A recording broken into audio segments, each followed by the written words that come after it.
igual que sentir un demonio acercándose. Lentamente un helado estado apoderándose de mí. Una emoción hostil, un paisaje fantasmagórico.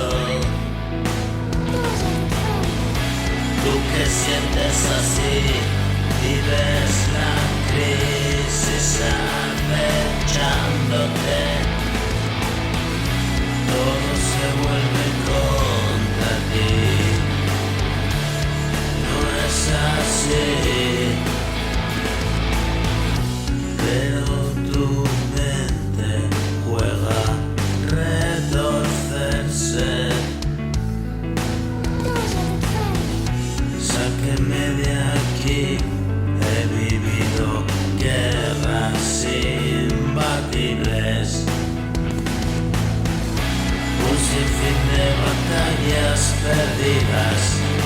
Te han encerrado en una celda invisible que aprieta sus muros contra ti a cada instante.